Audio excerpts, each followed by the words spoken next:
इथं उपस्थित सर्व नव्याने निवडून आलेले सर्व नगरसेवक, इथे जमलेले सर्व पक्षाचे पदाधिकारी, प्रमुख कार्यकर्ते, जमलेल्या सर्व बंधू आणि भगिनींनो, आज नांदेड महापालिकेवर भाजपनं 45 जागा जिंकत अशोकराव चव्हाण साहेबांच्या नेतृत्वामध्ये विजय संपादन केलेला आहे.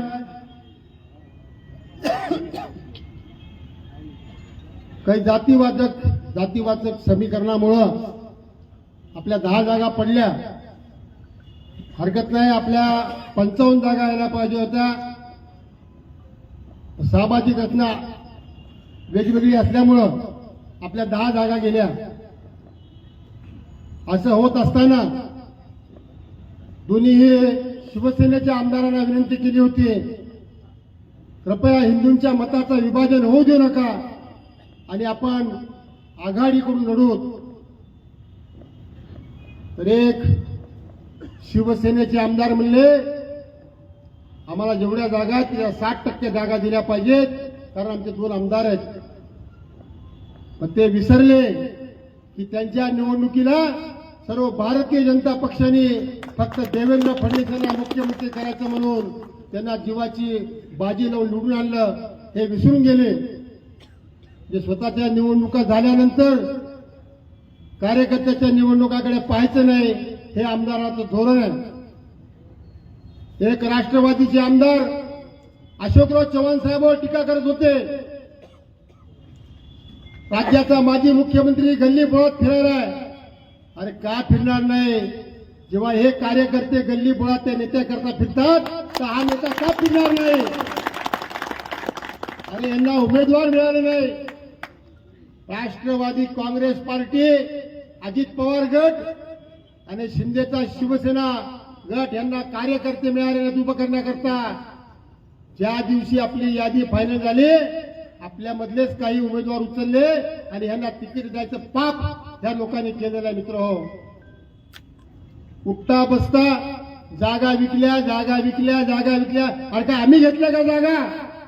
अरे जागेवर चांगले मोठे मोठे कॉम्प्लेक्स झालेत, रस्त्याला शोभा आली, आणि हे फक्त मागच्या वेळेस आमची मेजॉरिटी होती म्हणून आम्ही आणले, आणि पुढे भविष्यामध्ये नांदेडच्या महापालिकेमध्ये ह्याच पद्धतीनं अशोकराव चव्हाण साहेबांच्या नेतृत्वात काम केलं जाईल असं जाहीरपणे या आमदारांना सांगतो. खूप प्रयत्न केले, सगळे एक झाले.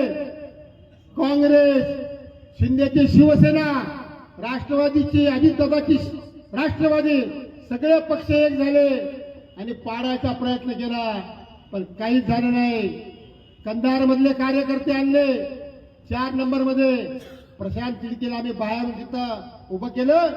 प्रचंड मताधिक्याने आमची जागा आल्या, 4च्या 4 जागा आल्या.